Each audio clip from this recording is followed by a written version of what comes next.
Vous êtes-vous déjà demandé combien de bénédictions vous pourriez perdre à cause d'une blessure qui n'a pas encore été libérée? Oui, je parle de ce poids invisible que vous portez pendant des années, de la douleur que vous avez prétendu que vous avez oubliée, mais vous maîtrisez toujours vos pensées. Ce que vous entendrez ici peut faire mal, mais c'est peut-être aussi la clé manquante de votre liberté. Donc avant de continuer, vous vous abonnez à la chaîne, car ici vous trouvez des vérités qui sortent et transforment vraiment. Laissez votre semblable parce que ce contenu peut atteindre d'autres personnes qui sont également coincées dans des chaînes émotionnelles. Et si ce message touche votre cœur, et je le sais, partagera avec quelqu'un qui a besoin de l'entendre maintenant. Et plus, je veux que vous commentiez maintenant ci-dessous. Je choisis de vivre librement. Ce simple commentaire est plus que des mots. C'est un acte prophétique, un engagement public que vous êtes prêt à laisser le passé derrière et à embrasser la guérison que Dieu prépare déjà pour vous. Vous ne le remarquez peut-être pas, mais il y a quelque chose qui est logé en vous, quelque chose de silencieux, corrosif, sournois. Pas de son, il n'a pas d'odeur, mais il est là, se nourrissant de vos émotions les plus profondes, la non-forgeante. Ce poison spirituel est comme une toxine qui coule dans l'âme, camouflée dans des souvenirs douloureux, de vieux ressentiments et une colère non résolue. Et plus vous essayez de l'ignorer, plus il est renforcé. Le problème, il ne tue pas tout de suite. Il tombe malade lentement, détruisant votre paix, votre joie et même votre corps. La non-forgeante génère un environnement interne propice aux maladies émotionnelles et physiques. Anxiété, insomnie, stress chronique. Tout cela peut être directement lié aux blessures non résolues. Le corps ressent le poids de l'âme et les blessures émotionnelles commencent à saigner dans les endroits les plus inattendus. Les relations deviennent fragiles, les décisions deviennent réactives et la vie perd la couleur. Il s'agit d'un cycle d'auto-sabotage silencieux, où vous devenez en otage à quelque chose que vous seul pouvez libérer. Mais il y a un antidote, un remède aussi puissant que invisible, le pardon radical. Il ne s'agit pas d'oublier ce qui s'est passé, mais de couper le cycle de la douleur. Et ce n'est pas pour l'autre, c'est pour vous. Le pardon libère, purifie et rend le contrôle. Êtes-vous prêt à cracher ce poison de votre cœur? Vous êtes-vous déjà demandé pourquoi il semble si difficile de passer à autre chose, même après des années? Pourquoi certains noms, visages ou souvenirs vous provoquent toujours une réaction viscérale? La vérité est que beaucoup vivent enchaînés par des histoires non résolues, mais peu ont le courage de le faire face de front. Il est plus facile de distraire, de rationaliser, de blâmer l'autre.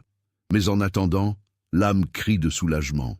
Et c'est exactement là que les plus grandes vies secrètes auxquelles sont confrontés. Le pardon est plus pour vous que qui vous a blessé. Pardonner n'est pas de valider l'erreur, il n'accepte pas l'injustice, et ce n'est certainement pas une faiblesse. Porger est un acte de courage extrême, car il vous oblige à abandonner le désir de vengeance pour accéder à quelque chose d'infiniment plus puissant, la paix.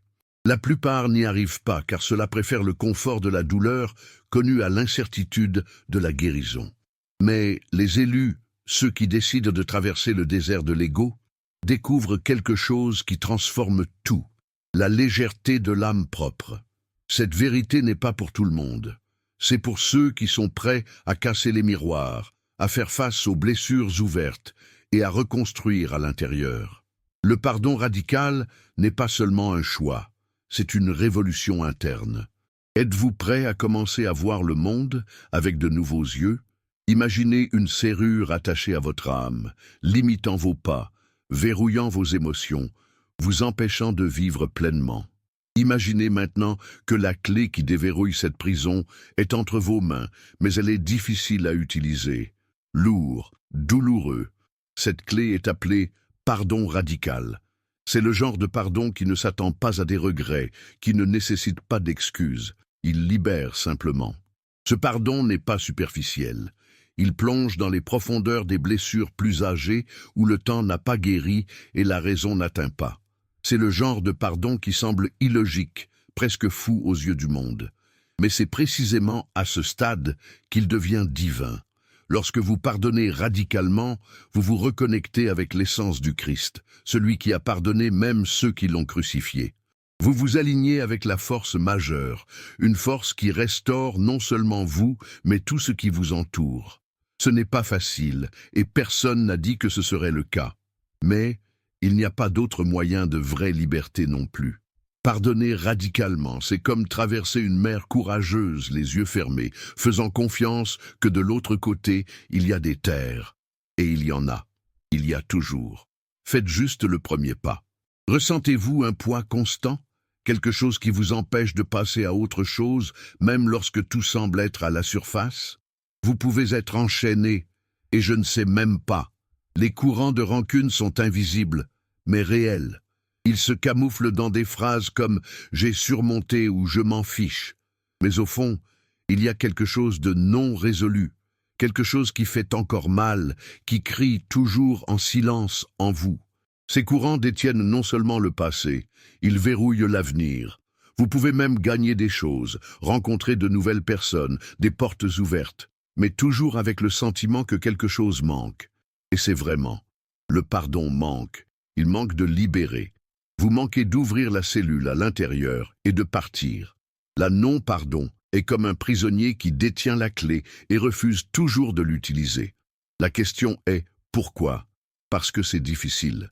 Parce que cela nécessite de l'humilité. Parce qu'il fait la fierté. Mais surtout parce que cela nécessite la foi. La foi qu'en libérant l'autre, vous vous libérez aussi. Et c'est l'une des vérités les plus révolutionnaires qui existent. Vous ne serez vraiment libre que lorsque vous apprenez à libérer. Lorsque Jésus a dit de pardonner 70 fois dans Matthieu 18, 22, il n'offrait pas de nombre exact. Il livrait un code, un mystère spirituel si profond que beaucoup entendent, mais peu comprennent. Ce nombre est symbolique, pas arithmétique. C'est un appel à la transcendance, la déconstruction totale de la logique humaine de la justice et l'acceptation d'une vérité céleste. Le pardon n'est pas limité, pas conditionnel, et n'est certainement pas facultatif. C'est un état d'esprit, un endroit où le Saint-Esprit habite. 77 est une clé pour vivre à un autre niveau, au-dessus de l'ego, au-dessus de la blessure, au-dessus de la nécessité d'avoir raison. Jésus nous a donné ce code comme une carte pour la liberté spirituelle et ceux qui déchiffrent le chemin de la paix. Mais qu'est-ce que Jésus voulait vraiment dire par là? Il savait que le cœur humain serait résistant. Il connaissait le goût amer de la trahison, la douleur de lancement de l'abandon, le poids d'une croix qui n'était pas de lui. Et pourtant, il a pardonné. Sur la croix, sanglante, humilié, écrasé, il a prononcé les mots les plus puissants déjà dits « Père, pardonne-leur, car ils ne savent pas ce qu'ils font. » C'est l'essence de 78. Il ne s'agit pas d'attendre les excuses. Il ne s'agit pas de mérite. Il s'agit de briser le cycle de la douleur avec une attitude qui remet en question le naturel et ouvre les portes du surnaturel. Le pardon, 77, est l'écho divin qui résonne dans les cœurs prêts à vivre comme le Christ, radicalement, passionnément, inconditionnellement. Pratiquer le pardon continu est de savoir comment sculpter l'âme avec le ciseau de la grâce. Chaque acte de pardon façonne son intérieur à l'image du Christ. Oui, ça fait mal. Oui, cela nécessite un sacrifice, mais aussi libérer. C'est comme traverser un désert émotionnel et trouver une oasis où vous n'avez jamais imaginé qu'il pourrait y avoir la vie. Et dans cette oasis, vous trouvez la guérison. Le pardon 77 est comme une rivière qui fonctionne sans cesse. Il lave, renouvelle, se régénère. À chaque pardon libéré, un cri du passé se brise. Avec chaque nouveau choix d'aimer au lieu de vous-même, vous devenez plus léger, plus entier, plus divin. Et c'est là que vous réalisez, Jésus ne nous a pas donné un fardeau sur ce code, il nous a donné des ailes. Pour ceux qui pardonnent infiniment, volent au-dessus de la douleur et atteignent la vraie liberté que seul le ciel peut offrir. Il y a des moments dans la vie où l'acte simple de pardonner devient un abîme. Vous regardez à l'intérieur et vous ne trouvez que de la douleur. La blessure est si profonde, si enracinée qu'elle semble faire partie de son identité. C'est peut-être une trahison qui a déchiré sa confiance, un abandon à un moment crucial, ou des mots cruels qui résonnent encore aujourd'hui dans son esprit. Et voici quelqu'un, et dit « Pardonnez », comme si c'était simple. Comment appuyer sur un bouton? Et en vous, la révolte grandit. Comment puis-je pardonner ça?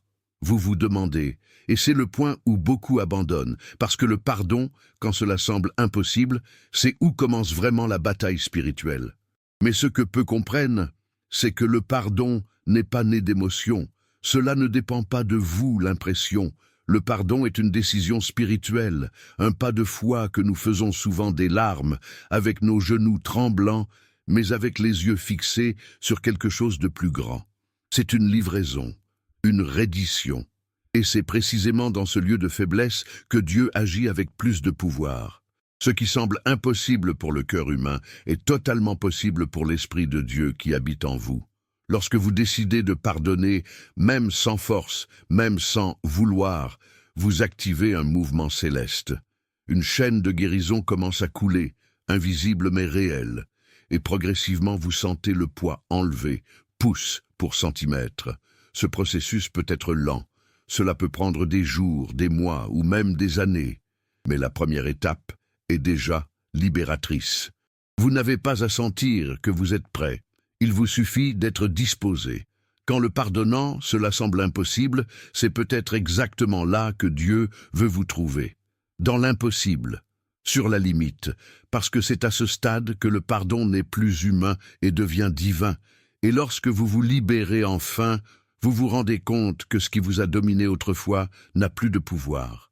Le pardon est la clé qui ouvre la porte d'arrestation, même si vous étiez la seule personne verrouillée à l'intérieur. Dans chaque âme, il y a une flamme, une étincelle sacrée qui crie de la pureté, pour la vérité, par la connexion avec le divin. Cette flamme est le Saint-Esprit, le feu qui consomme ce qui est impur et illumine les coins les plus sombres de notre être. Mais, comme tous les incendies, il doit être nourri, et la nourriture de cette flamme est le pardon. Lorsque nous choisissons de pardonner, nous jetons du bois de chauffage spirituel dans ce feu sacré, lui permettant de brûler plus intensément. Mais lorsque nous refusons le pardon, nous étouffons cette flamme. Nous avons créé une amertume d'amertume qui empêche la lumière de se propager. La flamme du Saint-Esprit est vivante, palpitante. Elle veut se transformer. Il veut brûler tout ce qui n'appartient pas à Dieu en nous. L'orgueil, la colère, le ressentiment, le désir de vengeance. Mais cette purification ne se produit que lorsque nous faisons de la place, et le pardon est la porte. Lorsque nous pardonnons, nous permettons à cette flamme de parcourir librement nos pensées, nos émotions et nos souvenirs. Il éclaire les souvenirs sombres, la guérison des plaies ouvertes, et réchauffe les zones froides depuis des années. Et ce n'est pas seulement vous qui ressentez cette transformation. Les gens autour de vous réalisent. Votre présence change, votre énergie change. Parce que maintenant vous portez le feu, et là où il y a du feu, il y a de la lumière. Ce feu n'est pas destructeur, il se régénère. Comme l'or qui est purifié dans la fournaise, notre âme est également raffinée par le feu de l'esprit. Et chaque fois que nous choisissons de pardonner, nous devenons plus légers, plus purs, plus liés au but divin. Le pardon est le carburant, la flamme est la présence de Dieu. Ensemble, ils font de vous une torche vivante dans un monde plongé dans l'obscurité. Ne mettez pas ce feu. Nourrir-le, pardonnez. Laissez-le brûler ce qui est nécessaire, afin que ce qui est éternel reste. La non-forgeante est comme une maladie silencieuse qui commence subtile, mais envahit progressivement tout. Il affecte ses pensées, déforme ses sentiments, érode ses relations et empoisonne sa santé. Il se manifeste dans une douleur inexplicable, dans une fatigue constante, dans une âme qui ne semble jamais se reposer.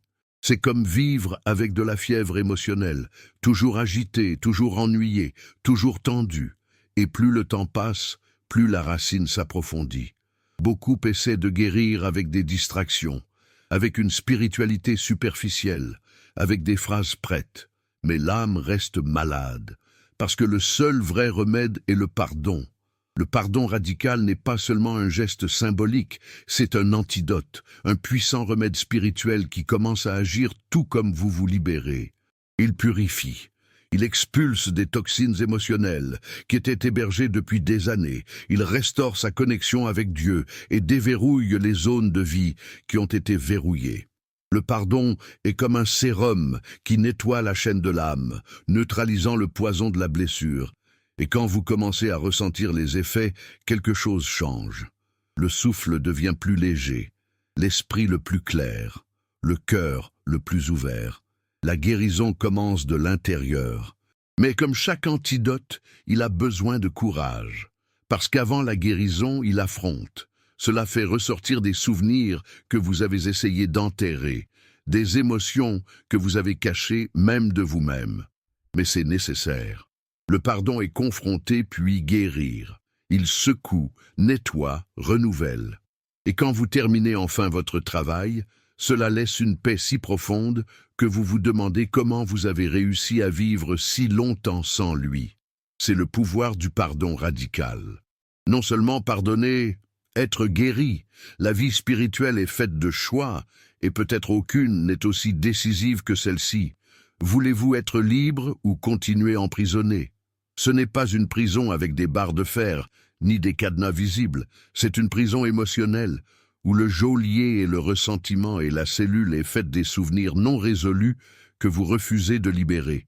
Beaucoup marchent à travers le monde en croyant qu'ils sont libres, mais portent silencieusement les courants invisibles de la blessure. Ce sont de faux sourires, des relations superficielles, une paix qui n'arrive jamais.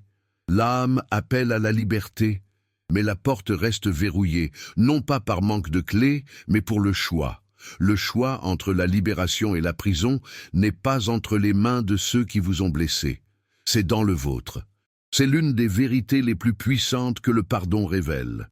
Tant que vous vous attendez à ce que l'autre change, que l'autre s'excuse, que les autres regrettent, vous êtes toujours en otage à une douleur qui aurait déjà pu être transformée en guérison. Le pardon ne dépend pas de l'autre, cela dépend de vous. Et plus tôt vous comprenez cela, la libération plus rapide commence. Vous n'êtes pas coincé avec ce qui s'est passé. Vous êtes coincé à votre décision de garder cette histoire vivante en vous. Pardonner, c'est ne pas oublier. Pardonner, c'est se déconnecter de la douleur, du contrôle, du cercle vicieux qui vous a gardé au même endroit. Il regarde le passé avec compassion, mais passe à l'autorité. Lorsque vous décidez de libérer le pardon, vous prenez les rênes de votre histoire. Vous n'êtes plus un caractère de douleur pour devenir l'auteur de votre propre guérison. Et dans ce mouvement, Dieu agit dur, parce que le pardon est la langue que le ciel comprend. C'est le geste qui ouvre les cieux sur votre vie et permet au Saint-Esprit de déplacer les eaux qui stagnent depuis des années. Le choix vous appartient, il a toujours été. Restez dans la cellule confortable de l'amertume, où tout est connu mais limité, ou traversant la porte de la liberté, où il y a un risque, mais il y a aussi un remède. La porte est ouverte, la lumière entre, le vent souffle, et Dieu est de l'autre côté, vous attend. Mais vous seul pouvez partir, vous seul pouvez décider. Aujourd'hui, cela peut être le jour de votre libération, ou le jour où vous choisissez de rester coincé. Le ciel entier observe. Et vous, allez-vous continuer en prison, ou choisirez-vous d'être libre? Il y a une confusion spirituelle qui a écrasé le cœur et généré une culpabilité inutile. L'idée que pardonner signifie se réconcilier. Mais la vérité est que le pardon et la réconciliation sont des manières différentes. Le pardon est unilatéral. Cela dépend de votre décision intérieure, de lâcher prise, de lâcher prise. La réconciliation, en revanche, est une route à deux voies. Il exige que les deux parties soient organisées, mûres, regrettables et engagées. Cela ne se produit pas toujours, et c'est bien. Vous n'êtes pas obligé de vous reconnecter avec ceux qui vous blessent profondément. Mais pardonner, c'est essentiel. La réconciliation n'est saine que lorsqu'il y a la sécurité, en cas de transformation visible, en cas de respect mutuel. Retourner à la convivialité de quelqu'un qui est encore toxique n'est pas le pardon. Il est au point 2. Le pardon vous libère du poison, mais ne vous oblige pas à le boire à nouveau. Et souvent, l'absence de réconciliation est le plus grand signe d'auto-amour et de respect spirituel. Jésus a pardonné à tout le monde, mais n'a pas marché avec tout le monde. Il a choisi la vérité, a choisi la paix, et nous invite à faire de même. Pardonner, c'est prendre le poids du cœur. Réconcilier, seulement s'il est sûr et sain. Beaucoup se sentent blâmés de ne pas pouvoir reprendre des relations. Ils pensent qu'ils n'ont pas vraiment pardonné, parce qu'ils ressentent toujours de la douleur ou de la distance. Mais cette douleur fait partie de la guérison, pas un signe d'échec. Ce qui compte, c'est ce qui est dans votre cœur. Si vous voulez du bien, si vous ne gardez pas de rancune, si vous avez remis la situation entre les mains de Dieu, vous avez pardonné. Et parfois, le plus grand cadeau que vous puissiez vous offrir, et l'autre, est de suivre différentes manières, mais en paix. C'est aussi la maturité spirituelle, c'est aussi l'amour. La séparation du pardon de la réconciliation est libératrice, parce que cela enlève le fardeau de tout réparer et nous permet de nous concentrer sur ce qui compte vraiment, guérir à l'intérieur. Vous pouvez pardonner et ne plus jamais revoir cette personne, peut pardonner et maintenir la distance, peut pardonner et suivre dans une autre direction. Ce n'est pas une faiblesse, c'est la sagesse. Et c'est dans cette sagesse que vous trouvez le repos. Dieu ne vous appelle pas à s'exposer à nouveau à ce qui vous a détruit. Il vous appelle à pardonner, à grandir et à marcher avec la liberté. Le reste, il prend soin. La science commence à découvrir maintenant ce que la foi a révélé depuis des millénaires maintenant. Le corps et l'âme sont profondément liés. Il n'y a aucun moyen de séparer la douleur émotionnelle de vos réflexes physiques. Et c'est pourquoi tant de gens vivent avec des douleurs chroniques, des maladies inexplicables, une fatigue constante. Le corps crie ce que l'âme murmure. Et quand cette âme est blessée, intoxiquée par une rancune, une colère non résolue, un traumatisme enterré, le corps tombe malade ensemble. La non-pardon n'est pas seulement une prison émotionnelle, c'est une agression physique, une bombe à temps silencieuse. Lorsque vous décidez de pardonner, quelque chose de surnaturel commence à se produire en vous. C'est comme si une serrure était libérée, permettant à l'Esprit de Dieu de couler dans tout son être. La paix que vous commencez à ressentir n'est pas seulement spirituelle, elle est physiologique. L'esprit apaise, les battements ralentissent, la basse pression, les muscles se détendent. Le pardon agit comme un baume, il traite les domaines qu'aucun médicament n'atteint, parce qu'il va directement à la racine.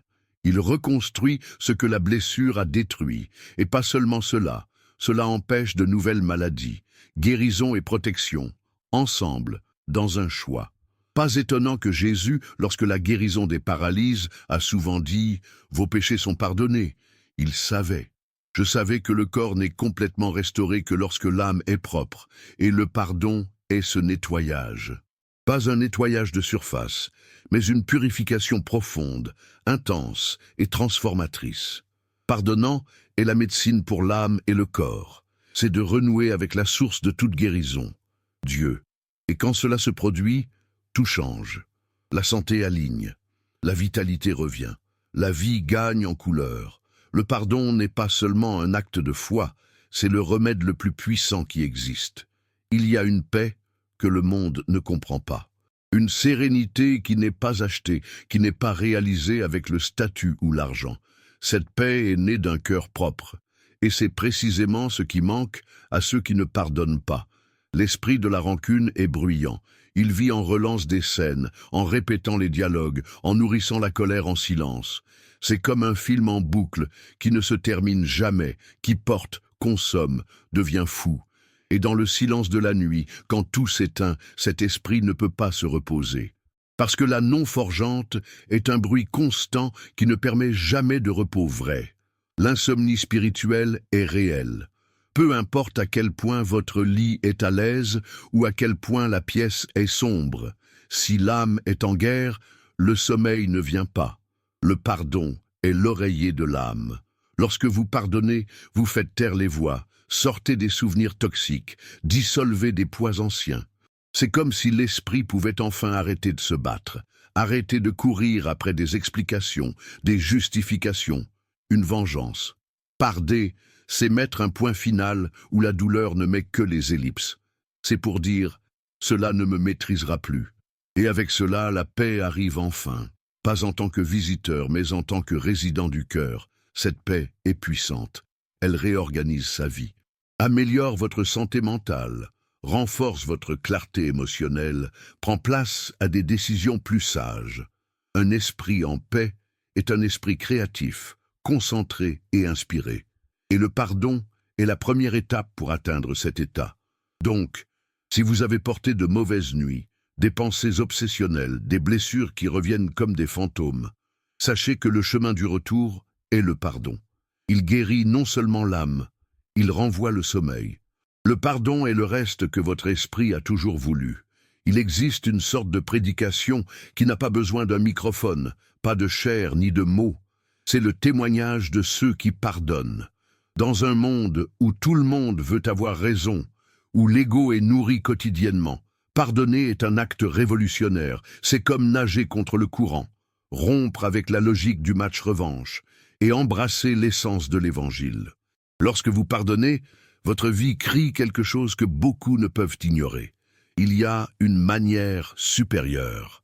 Et ce cri, même silencieux, résonne dans les âmes environnantes. Il transforme, inspire, défie. Le pardon est l'un des plus grands outils de l'évangélisation invisible, parce qu'il montre Dieu sans avoir à citer des versets. Il montre le Christ en action.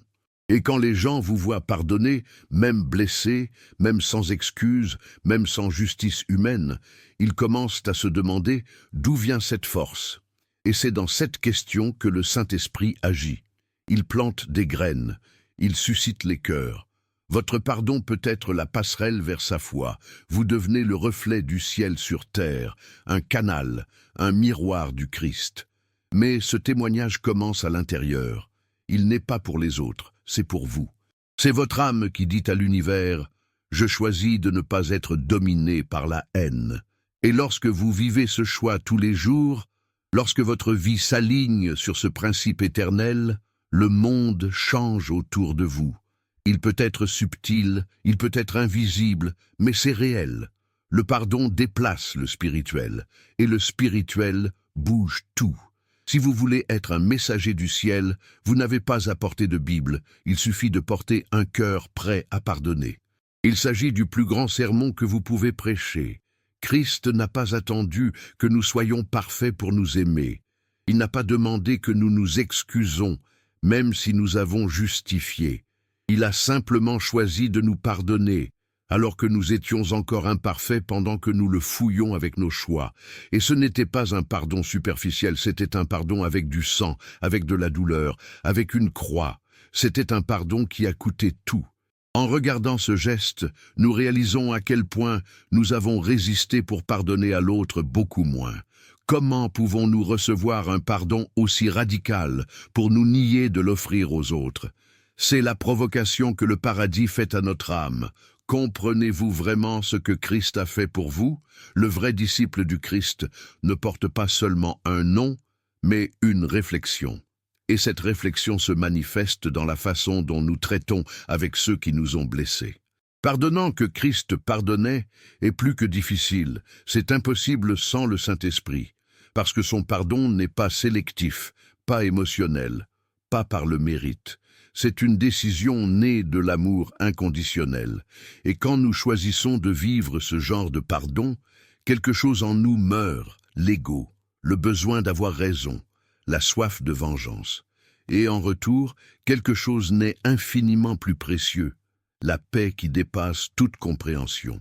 La légèreté de ceux qui marchent avec Dieu vraiment, pardonnant que Christ n'est pas une suggestion, c'est un appel qui nécessite un abandon, une humilité, une obéissance.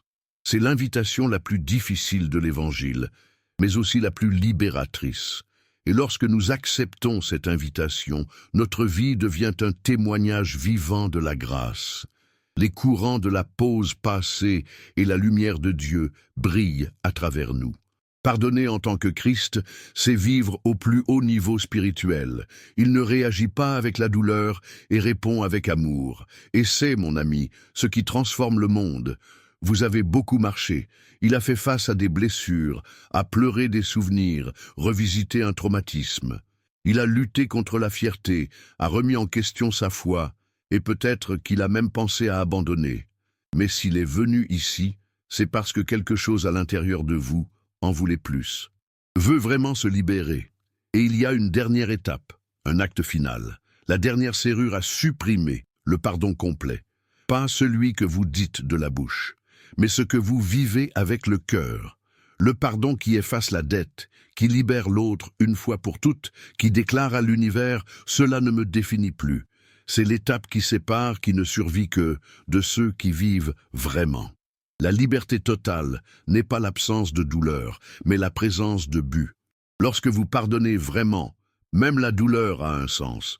Vous regardez le passé comme un endroit à partir duquel vous êtes parti, pas comme un endroit où il se trouvait. Et cela change tout. Votre âme s'aligne sur le paradis. Les choses coulent.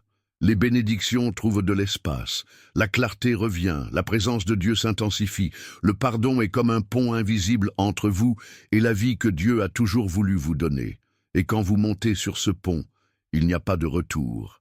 Vous essayez ce que la plupart entendent uniquement, la liberté totale. Maintenant, c'est avec toi. Le ciel a déjà fait sa part, l'esprit a déjà parlé, la vérité a déjà été révélée. Il ne reste qu'une question. Êtes-vous prêt à faire cette dernière étape? Parce que si vous l'êtes, tout change. Le cycle se termine, la lumière gagne, la paix s'installe. Et vous découvrez que pardonnant, à la fin, vous n'avez jamais perdu. C'était pour tout gagner. Gagnez à vous-même. Votre paix, votre identité, ta vie.